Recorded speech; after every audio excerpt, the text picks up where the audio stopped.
So we are back with the Euro Journeyman, and we have been very, very good since our step up to Division 1. We've got 2 games today. We are away to probably the biggest club in the country, Malmo. We're going to do an away day for that. And then we've got Gothenburg after that as well at home. But yeah, like I said, things have been going really, really well. So since you last left us, we've actually won all 3 games. We beat GAIS 4-2 at home. We then had a surprise 3-1 away win to AIK, one of the biggest clubs in the league. And we beat Degerfors IF 5-0 in the league. So we've actually won 4 out of 5 games, just the one loss. 6 goals, 16 goals scored, only 6 conceded. Yeah, I mean, we are in right at the top end. We are doing really, really well. We've got Malmo, who are obviously really good, and Gothenburg, who are really good as well. So it's going to be probably not be as good as this, but we are in nowhere near of a relegation battle. We are definitely going to be mid-table at worst, I think, this season, which is really promising. Hopefully we keep up this good start. But yeah, we've got Malmo first away. Let's go do an away day. So here we are at the home of Malmo. It's the Alida Stadion, and we are going to drop our little man. Oh my God, for the first time we actually have in the stadium Google Maps dropping. Love that. So here we are. We actually, well, this is a huge step up to what we've been seeing normally in our clubs. They are definitely one of the biggest clubs in the country, and as you can see, I mean, they've even got Champions League banners. That's how big of a club they are. Massive, massive club. Big stadium. I mean, this is already impressive. Let's see if we can get... I think there was another drop in we can get in as well. Oh my God, look at this. Oh, we've seen enough, lads. It's a 10. It's a 10. It's a massive ground. Look at this. Unbelievable. This must be a big European night or something. Look at them. They're all going mad. They love it. They love it. Unreal. What a stadium this is. This is class. This would definitely be one to visit in real life. They've got some gym section as well. I don't know why. What brand of gym, what brand of equipment are we on here? I don't even know what this is. What the hell are these?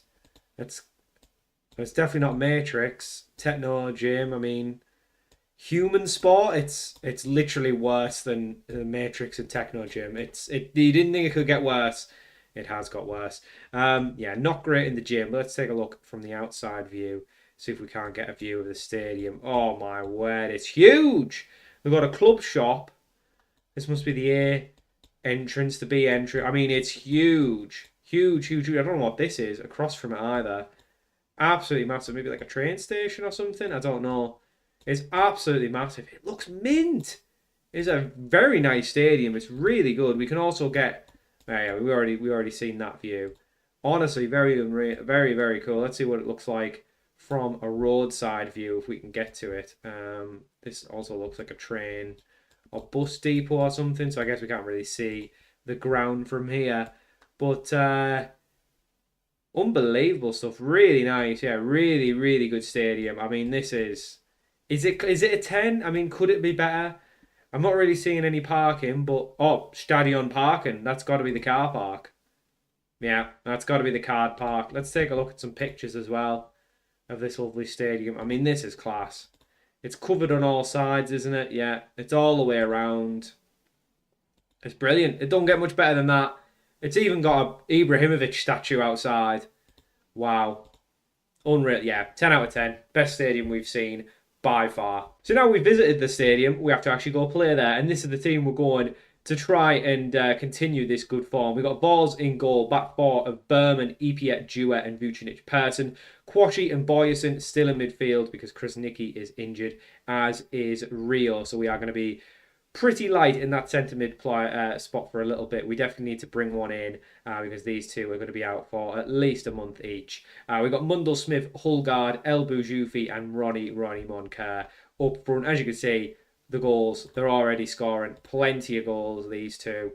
9 goals between them in just 5 games. So I don't know how well we're going to do this season. I guess these 2 games will probably give us a better idea of how we're going to fare because we have been very, very good so far. Much better off than I would have expected, especially after the first 2 games when we lost the second game. I thought we'd maybe drop off slightly, but no. At the minute, things are going really well. So maybe I don't know if it's just a case of where the the team that's just come up. We've got the low reputation. We're expected to get relegated.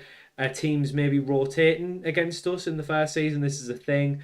Often why you get second season syndrome in the game is that when you first get promoted, especially if you've been promoted multiple times from a lower league like we have, your reputation really hasn't caught up with how big of a club you are and how good your players are. So what happens is teams, the AI, the CPU basically will look at that and go, okay, we can rotate here because this isn't that good of a side, and we've got a chance to go ahead here. Berman with an effort just wide of the mark, good work in the build-up though. And they'll put out a weaker side thinking it'll be an easy win, but then obviously you're not that weak, so you end up winning a lot more games than expected. But then the second season rolls around, or even the second time you play them, sometimes it can roll around to where they go, okay, now these are a danger. These are not a team to take as lightly as we did last time. Then they put the first team out, and that's when you don't get as good a result. So you can often do quite well in the first season and then drop down. I don't know how much that's still in the game. It's definitely been in past iterations of Football Manager. I don't know how much it is in this one. I haven't really noticed it too much, but obviously not ideal. Obviously we've had bits, periods of time where we've been stuck at certain levels. So I don't know if it's so much at this level, but we do go 1 goal behind to Malmo, unfortunately from a set piece as well, which is quite disappointing. You'd think we'd be able to handle that at least. And there's another set piece, and we've left a lot of man unmarked. Vols does enough to tip it wide, but corners clearly a bit of a danger because they did score from their first one. So we are a goal behind. We were expecting to lose this game, but it would have been nice to get a result. But yeah, I don't really know now that that's another decent save from Vols. Probably not great defending though. I don't really know what the goal is for this season now that we're probably not going to get relegated. Probably not going to be in a relegation scrap. I guess it's probably just do as well as we can and just take it each game at a time, really. I don't think there's anything else for us to do. There's just not enough European spots for us to probably get to that. Obviously, we're out of the Swedish Cup now, which is one avenue. Hopefully, that gets won by a team, in the top 3, so it does get down to 4th in the league. Because would 4th be crazy? Maybe 4th will be a little bit crazy. Malmo have gone 2-0 up. I mean, like I said, they're expected to do well. The good thing is though, is that we're now in a position where the better we do, we also might start to have other clubs start looking. You never know. A big Swedish club could also come knocking for us as well. If someone like Malmo came in our door, I mean, you'd have to take that. As much as I've loved our time here, we do have to consider this is a journeyman save. It's not a forever save. I think the least that I want to achieve, or what I'd really like to achieve before moving on, is getting this club into Europe. I think that would be massive. We are 3-0 down to a team who were actually below us in the league, I think, before we started today. But it doesn't matter. They're a big club. I think the update may have killed us slightly as well. I think there might have been some changes. But we're miles away from the bottom 3, and that's really all we need to be worried about. He's happy with it. We're 3-0 down. Get rid of this assistant manager, first of all. We need to get rid of If this is the standards being set by the assistant manager, we're 3-0 down, and he's saying, oh, yeah, just keep it going, lads. Perfect. No, I don't care if we were like 3 divisions below. If you're losing 3-0, you can't be happy with it. It doesn't matter how big the gap is. You're still going to say, like, owie, lads, we've got to try a bit harder. Even if you know you're not going to get, any better, you still need to at least try. That is mad. We'll make a few changes. Maybe this has been a little bit of a reality check. Perhaps we needed it. We're going to bring Montagno on. At this point, we'll probably just need to bring some youngsters on. We'll bring Tolf on as well. I think he's still fairly young, Tolf. I think he's like 20 odd.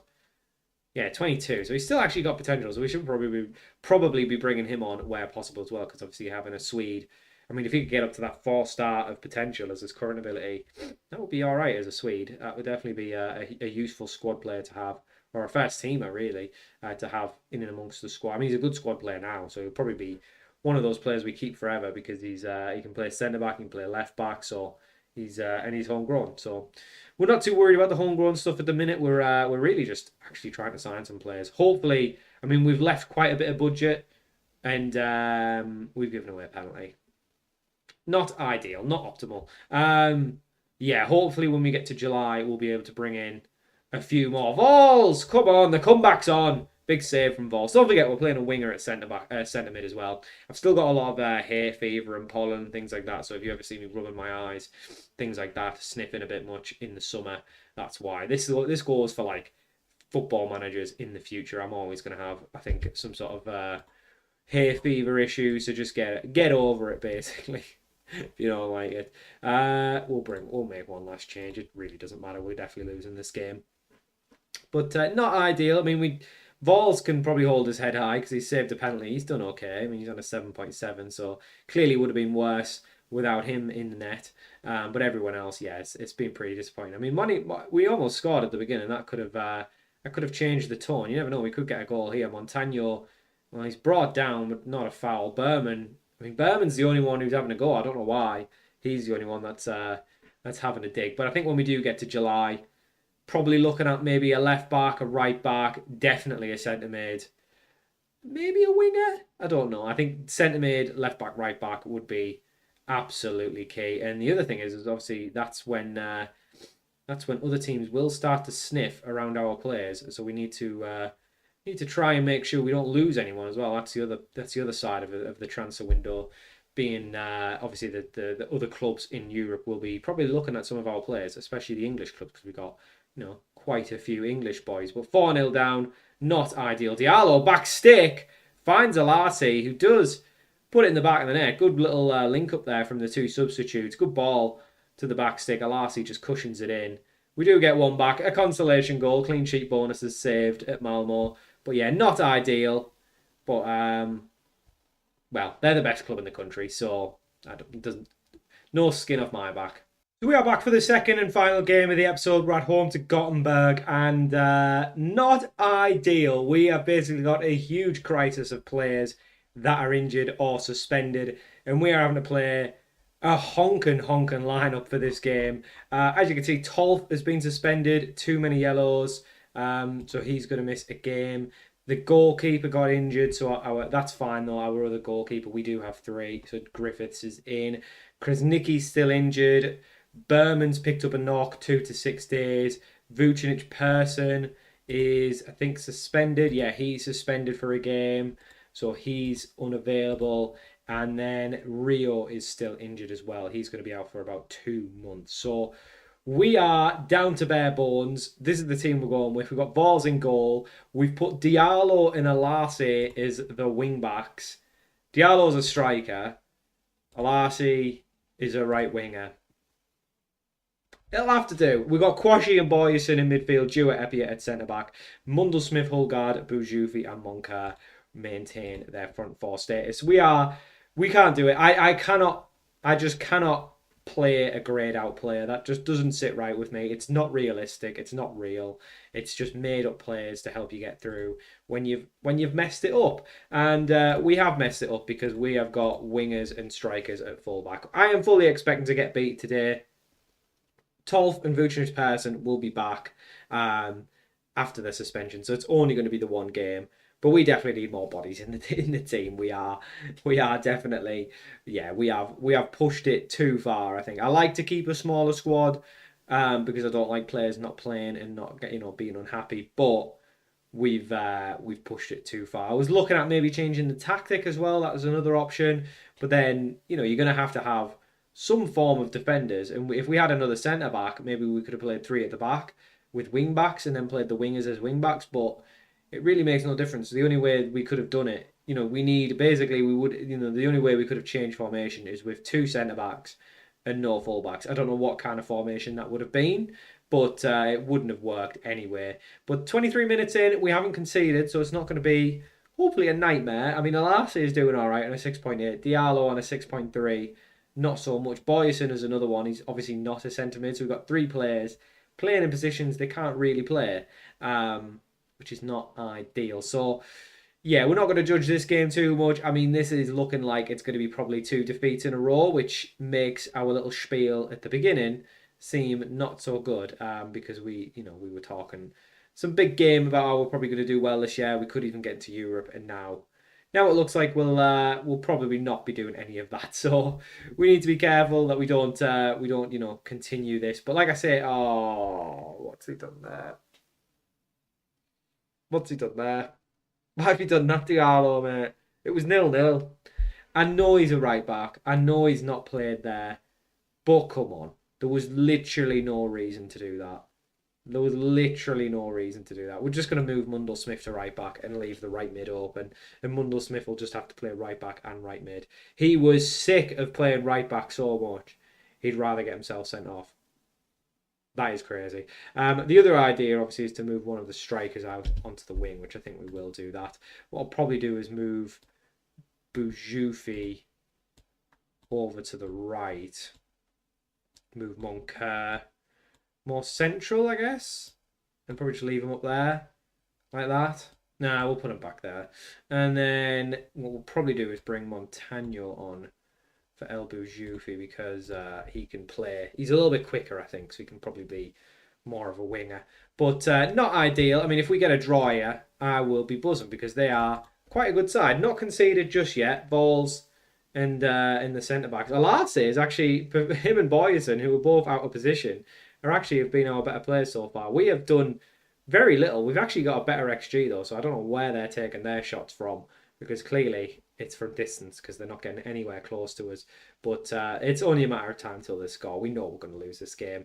I think that's probably pretty likely, pretty set in stone. But yeah, not ideal. But like I say, what I was going to say before the sending off, we've got, obviously, the good news is we've then got the all of the July, the June and July, we've got a big amount of wage available and a big amount of squad space available to bring players in as well. So it's not going to be an issue bringing in foreign players. We're just going to bring in as many as we can, and then that way we can worry about the squad and the numbers of foreign players in the squad. After that, we don't need to really worry about it because at the minute we can't even field proper 11s with a full bench. So we don't really need to worry about who's going to fit into rules and that kind of thing. We just need to get bodies in the door. I've been looking at the players that are still available now. There's not really anyone any good. Anyone who wants to join us isn't really good enough. So I'd honestly rather just play players out of position than contracting someone who's not good enough to play there. Because you're probably going to get the same amount of performance out of them anyway. Like a left back who isn't very good versus your winger playing as left back on the odd game. Doesn't matter. I mean, it's going to be probably pretty similar. I don't like this. Go back to combined, please. I guess we'll bring Rose and Gren on for someone. I guess, no, we probably won't. No, we'll just leave it as is. I mean, we're actually still at 0-0, so if we somehow manage to hold on to this, it's definitely a good point with all the context considered. Even if we'd have drew this game beforehand, these are a good side, so it definitely wouldn't have been. It definitely wouldn't have been ideal. The fact that we've stayed on attacking is a little bit mad, but I don't really want to change it now. Now that we're at the final 5 minutes. I mean, this has definitely not been a good game for the home viewers, but I think they would probably celebrate a point like it was 3, considering we've had wingers at left back, a winger at centre mid, and we've been down to 10 men for most of the game, and somehow Gottberg haven't scored. We take the point. You absolutely take the point. They're up in 5th. How they've not scored, I don't know. Trust the process. Yeah, whatever. Well, obviously Diallo's going to miss the next game, but that's fine. So hopefully we should get Tolf and Vucinic Persson back for the next game. But yeah, that was a weird game. Well, we end the episode exactly where we started it. Not with another win though. A draw and a loss, not ideal. But given the circumstances, can't hate on it too much. So what I think we'll do is we'll get through May, we'll go through June, and then I think we'll come back for Halmstad and Landskrona and do a bit of a sort of pre-transfer. Obviously, we'll probably do maybe a few transfers, maybe. We might have signed someone in June. Obviously, that's when Scotland's free transfers is, so you never know, we might have signed someone. But yeah, I think we'll come back for these and do a little bit of a half-playing, half-transfer sort of episode. I didn't explain that very well, but I know what I'm talking about. So we'll do that. We'll play these 6 off camera and we'll come back for those 2. And yeah, we should then get into the July transfers. And then hopefully we'll have a good idea of where we're going to be around about in the league as well by then. But thank you for watching. Hope you enjoyed this episode of the Euro Journeyman. And I'll see you all for more very soon.